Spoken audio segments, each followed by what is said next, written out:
ချစ်သူများနေ့မှာမကြခင်လက်ထက်တော့မဲ့ဟိုတယ်ပိုင်ရှင်တထေးမမနဲ့ကုသိုလ်အတူတူလုပ်ခဲ့ကြောင်းချပြလာခဲ့တဲ့အောင်ရင်လင်းကတော့တကူတဲ့လူပြိုကြီးဘဝနဲ့အစွန်ထုတ်တော့မယ်လို့လူတွေထင်ခံနေရကနေချစ်သူကောင်းမလေးရှိနေကြရတာပါပြိုရန်ကြိုက်တဲ့နှင်းစီကန်ဖြစ်တဲ့အောင်ရင်လင်းကိုအမျိုးသမီးတို့ကတော့လူပြိုကြီးတာဖြစ်စေချင်တာပါ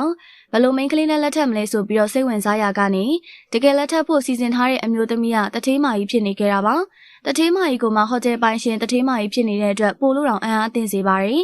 မန္တလေးမြို့မှာဟိုတယ်ဆောက်ထားတာဖြစ်ပြီးတော့ဟိုတယ်ကလည်းအဆင့်မြင့်ဟိုတယ်ဖြစ်လို့အတော်လေးကိုချမ်းသာရလို့ဆိုရမှာပါ။အောင်ရဲလင်းတယောက်အတီးမတွဲလောက်ဘူးလို့ထင်ထားပေမဲ့သူတို့နှစ်ယောက်ရဲ့ချစ်သူတက်တန်းကအတော်လေးကိုရှည်လာခဲ့ပြီးဖြစ်ပါတယ်။ဒါအပြင်ပြီးခဲ့တဲ့ချစ်သူများနေတုန်းကဆိုလေသူချစ်သူကောင်းမလေးကိုချပြလာခဲ့တာဖြစ်ပါတယ်။ချစ်သူကောင်းမလေးရှိတာကိုဆိုရှယ်မီဒီယာပေါ်မှာမတင်ပေမဲ့လည်းအတူတူသွားလာနေလို့အားလုံးကမြင်မှုနေကြတာပါ။ဒီနေ့ချစ်သူများနေ့မှာအနုပညာရှင်တိုင်းကသူတို့ချစ်ရတဲ့သူတွေနဲ့ပျော်ရွှင်စွာဖြတ်သန်းကြပါတယ်။အောင်ရဲလေးကလည်းချစ်သူကောင်းမလေးနဲ့အတူအနာဂတ်အတွက်လှုပ်ရှားရှိတာတွေလုပ်ခဲ့ပါတယ်။ချစ်သူကောင်းမလေးနဲ့အဆုံးတိုင်ပေါင်းဖက်ရစေဖို့အတွက်ရွှေသိန်းတော်မှာဆူတောင်းတာမျိုးပါသွားလုပ်ခဲ့တာပါ။ရွှေသိန်းတော်ဖះကအားလုံးသိကြတဲ့အတိုင်းဆူတောင်းတဲ့နေရာမှာကိုတကယ်ကိုထိရောက်တဲ့ဖះမျိုးဖြစ်ပါတယ်။ကျမ်းမာရေးလူမှုရေးအခြေရေးအလောက်ကန်နဲ့အားလုံးအတွက်ပွဲပေးလို့ရတဲ့ဖះဖြစ်ပါတယ်။အောင်ရဲလေးကတော့အလောက်ကန်အဆင်ပြေစေဖို့နဲ့ချစ်သူကောင်းမလေးနဲ့လက်ထပ်ဖို့အတွက်ပွဲသွားပေးခဲ့တာလို့သိရပါတယ်။နှစ်အောင်လုံးကလည်းတရားဝင်တွဲနေရဖြစ်ပြီးတော့အချိန်တစ်ခုကြာနေပြီမို့လက်ထက်ရတော့မှာပါ။ဒါအပြင်အောင်ရဲလင်းဆိုရင်လည်းလက်ထက်ဖို့အရွယ်တစ်ခုကိုရောက်နေပြီဖြစ်တယ်လို့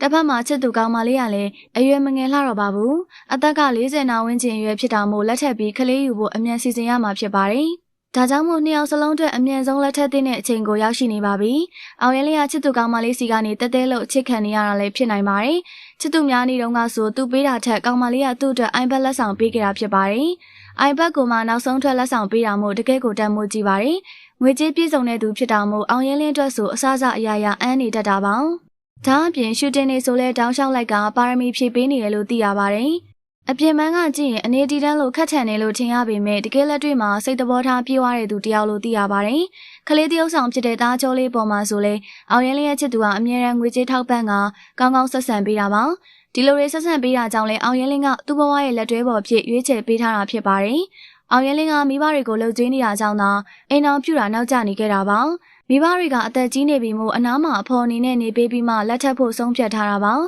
တစ်ဖက်မှာလဲအောင်ရဲလင်းကဖျားတရားကိုအရန်ကိုင်းဆိုင်က